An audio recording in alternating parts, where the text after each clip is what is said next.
Eu sou médico pediatra, sou José Martins Filho, sou professor titular de pediatria da Unicamp, tenho 43 anos de pediatria, me formei na Universidade de São Paulo, sempre trabalhei com a área infantil, com a pediatria, com os recém-nascidos, com as crianças maiores. Sou professor e pesquisador do Centro de Investigação em Pediatria da Unicamp, onde eu fui reitor, e trabalho nessa área de nutrição infantil, aleitamento, relações familiares, relações entre a criança, a família, vínculo materno-infantil, a importância da presença dos pais no desenvolvimento da personalidade, no desenvolvimento cognitivo e até biológico e imunológico das crianças.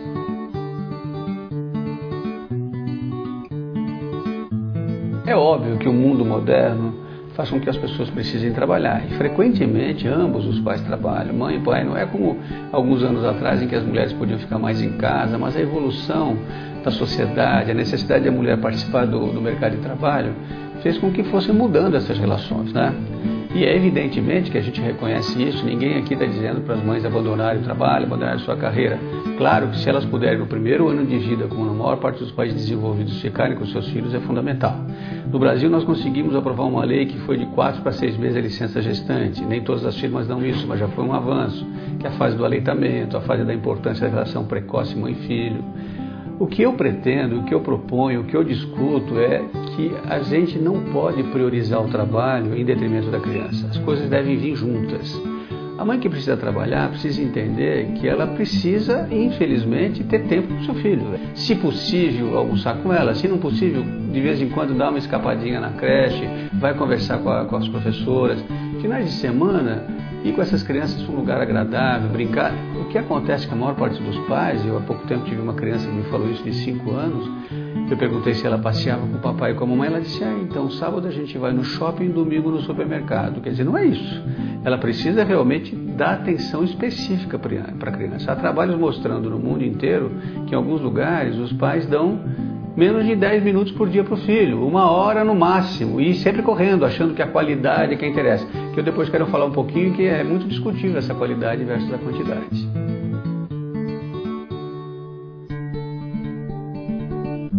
Pois é, às vezes as pessoas acham que dar 2 beijinhos de manhã quando a criança vai para a escola e depois à noite na hora de dormir dizer te amo é suficiente. Não é, né? Eu até comento num artigo recente que eu escrevi que experimenta chegar para o seu patrão e falar que você vai trabalhar meia hora por dia com muita qualidade. Vê se ele vai gostar. O seu filho também não gosta. Ele precisa de espaço, de tempo dentro das possibilidades da sua vida. Você tem que se planejar. E eu entro numa discussão que as pessoas às vezes se assustam, é o seguinte: mas eu tenho que trabalhar. Certo, planeje a sua vida. As pessoas precisam começar a pensar se querem ter filhos. E se quiserem ter filhos, como vai ser a vida depois que eles nascerem, porque muda a vida, né?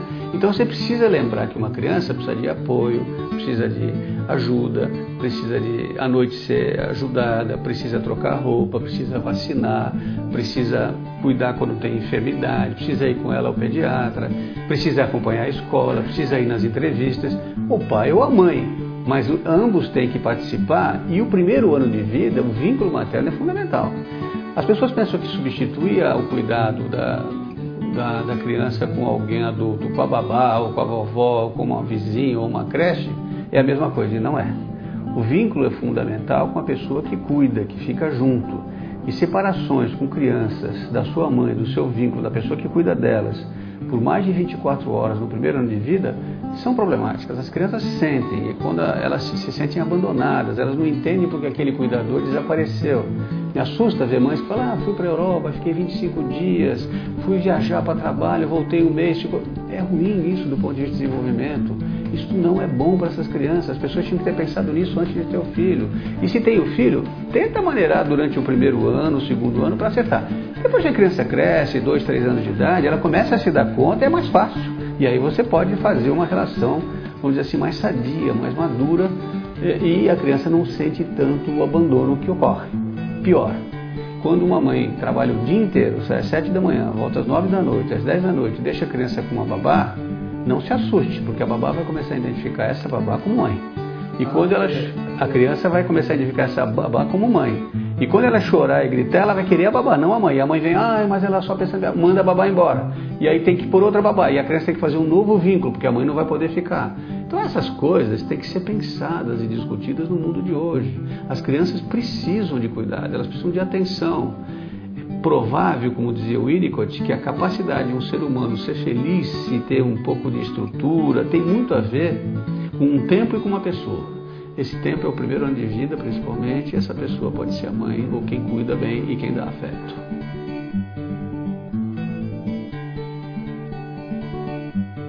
É evidente que o pai é fundamental.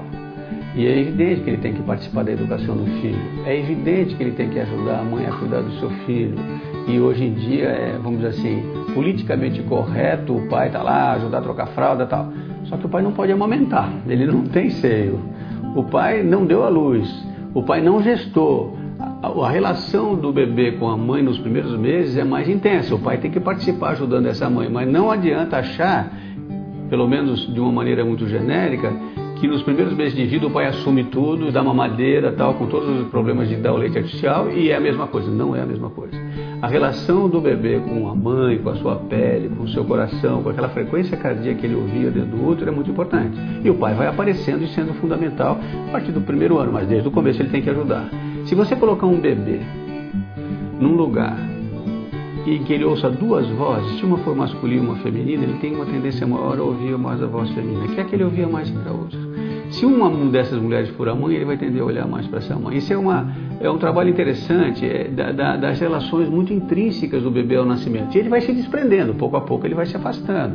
Com 6 meses ele senta, começa a ouvir melhor, tem mais estímulo. Com uns 8 meses ele engatinha, começa a primeira separação da mãe, se distancia ou de quem cuida. 1 ano ele vai ficar de pé, vai andar, quando ele vai ter a independência. Isso tem um sinal também psicológico, é a hora que o afastamento pode ser mais suportável, mas a distância vai aparecendo, né? Os países desenvolvidos, somente os nórdicos, têm licença gestante de 2 anos.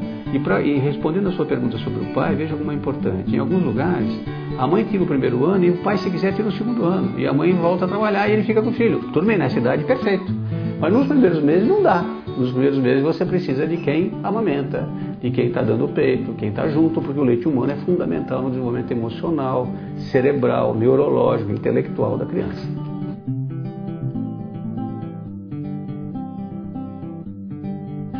Esse é um livro que apareceu na minha cabeça à medida que eu amadurecendo minha vida profissional, né? São 40 e poucos anos, há 5 anos atrás eu comecei a pensar muito nesse assunto. Eu comecei a perceber, depois de escrever muito para criança, para mães, vários livros, que nós estamos num momento diferente. Mudou um pouco a maneira de atender as crianças. Eu que fiz puericultura e consultório o tempo todo e até hoje faço da mesma maneira, que via crianças sadias, que via pessoas que me traziam as crianças para conversar comigo sobre nutrição, alimentação, vacinação, desenvolvimento infantil. De repente as pessoas começam a trazer as crianças só quando estão doentes, né? Então o pediatra, em vez de ser um puericultor também, um preventivista, acaba sendo mais um tratador de infecções, de doenças graves, etc., que é fundamental que ele o faça. Mas a puericultura, o cuidado com a criança sadia, a pediatria da criança sadia, começou a diminuir, a desaparecer. Eu comecei a perceber que isso se devia a vários fatores. E um deles é que as pessoas não tinham mais tempo nem de trazer os filhos ao pediatra. Porque as pessoas deixavam as crianças em creches precocemente, porque outras pessoas cuidavam, porque não tinham tempo de se preocupar, só iam com o filho no pronto-socorro às 10 horas da noite, quando chegava em casa do trabalho, porque ele estava doente. Então não havia uma medicina desse tipo.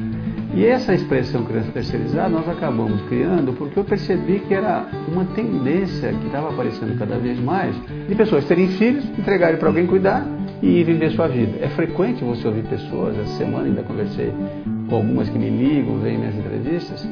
Ah, não, eu dou 1 hora por dia para o meu filho, eu saio de manhã, vou para o trabalho, volto, à tarde eu vou malhar, eu chego em casa às 10 horas, a babá que se vire, eu não estou aqui para isso, não tenho paciência. É como se as pessoas não tivessem mais tempo de se dedicar aos filhos, de amá-los, de dar afeto, de ser feliz com a felicidade de outro.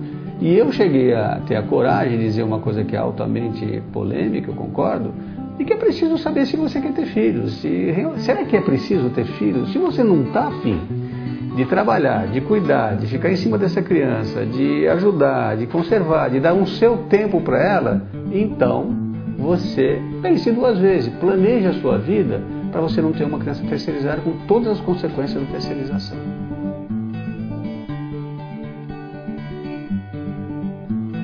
de uma forma geral, as escolas estão começando a ser pressionadas pelos pais para educarem as crianças, como elas devem ensinar. Quem educa é a família, né? Quer dizer, quem tem que ensinar a tirar a fralda, quem tem que ensinar a amamentar e depois passar para o leite no copo, não deixar a mamadeira até 3, 4 anos de idade com todas as consequências nefastas, quem tem que ensinar boas maneiras, quem tem que ensinar a mesa, usar talheres, se comportar, ter afeto, falar com as famílias, é a família, não é a escola. As famílias não podem delegar essas coisas para a escola. A escola tem que alfabetizar, tem que socializar, tem que mostrar as relações com outras crianças, com outros adultos. Mas o pai e a mãe têm que educar, tem que saber pôr limite. Um outro livro meu, Cuidado, Afeto e Limites, eu falo isso. Quer dizer, na verdade, as crianças terceirizadas e, entre aspas, abandonadas, são crianças sem limites. Porque as pessoas chegam em casa e não querem nem brigar com o filho. Eu já fico fora do tempo, não, deixa ele fazer, tal, por favor, ele vai gritar, não fala nada. E aí tem famílias que me ligam, eu não vou dizer para ele que não pode, porque aí ele chora e não tem paciência, né? Tem gente que não tem paciência com criança e virou pai e mãe. Foi uma gravidez indesejada? Foi de repente? Bom, mas trabalha essa questão. Ou você teve um filho porque quis? Por que você está agora com essa situação? O que está acontecendo? O que está acontecendo com a ansiedade familiar, com a ansiedade conjugal? Onde é que está entrando essa importância da relação da criança, da escola e da família? E hoje a gente sabe que os primeiros anos de vida são fundamentais no desenvolvimento da personalidade. É provável, e tem muitos pesquisadores dizendo isso, que a gênese da violência urbana, esse mundo louco que nós estamos, não é só por problemas socioeconômicos, não é só por falta de verba, não é só por falta de condições, é falta de amor, de afeto. Porque tem muita gente pobre que vive em condições ruins, mas tem afeto, tem amor e é calmo, tranquilo e vive a vida dele, vai se adaptando. E tem muita gente rica, pelo contrário, muita violenta, porque também não tiveram pai nem mãe, né? Não tiveram ninguém que mostrasse afeto, que ficasse junto. Então eu sou uma pessoa que hoje carrega um estandarte da consciência paterna e materna da necessidade de acompanhar o filho que você pôs no mundo. Isso é fundamental para a própria sociedade.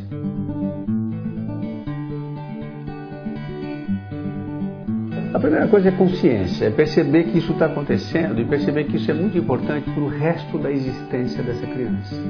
Você não cria uma criança para ser pequenininha só enquanto você é adulto. Você vai ser velho, ela vai ser adulto. E muitas coisas que vão acontecer com a vida dessa pessoa no futuro tem a ver com essa fase. Você precisa ter consciência de que você precisa achar um espaço e um tempo para cuidar dos seus filhos. Pelo menos para estar presente em eventos importantes. Por favor, não falte nas festas das escolas. Por favor, não falte no dia da entrega dos diplominhas, das comemorações. Por favor, vá pelo menos 1 ou 2 vezes por semana ou por mês, se não possível, para ver como é que está a escola, brincar. Surpreenda o seu filho indo de repente recebê-lo na saída. Se você trabalha perto de casa, ou se há condições, procure ter uma refeição por dia, pelo menos com a criança. Não chegue em casa todo dia, ela já está dormindo e sai antes dela acordar. É preciso ter consciência de que não é inócua essa ausência, esse afastamento. E é preciso perceber isso e conversar isso em família. Porque, inclusive, às vezes, essas não atitudes de cuidar dos filhos acabam, a longo prazo, levando o casal a situações graves até de separação. Uma coisa que eu vejo com muita frequência no meu consultório, hoje em dia, é aqueles casais que têm um filho só e é evidente que um queria o filho e o outro não. E esse que não queria não quer saber, ele não apoia. Não, mas eu te falei que eu não queria. Eu já recebi de pai, eu disse para ela que eu não queria filho. Ou a mãe, não, eu não queria, ele quis, eu dei o filho para ele, mas eu não tenho tempo para cuidar, ele que cuida, ele aparece. Então isso é uma coisa que não é tão simples assim. E as pessoas precisam perceber que a maternidade tem que ser consciente, né? Você não pode botar crianças no mundo se você não vai poder viver com eles um pouco. A maior parte das pessoas consegue fazer essa adaptação e consegue, às vezes, parar para pensar e tomar atitude de presença. Nos fins de semana, passeie com os seus filhos. Não leve eles só para o supermercado e para o shopping.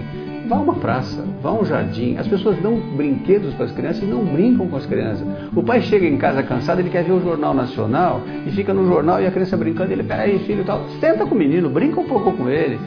Vai atrás, chuta uma bola no quintal ou lá fora, ou embaixo, no playground, em algum lugar. Ele precisa sentir que ele é amado. A criança precisa se sentir respeitada, amada e priorizada.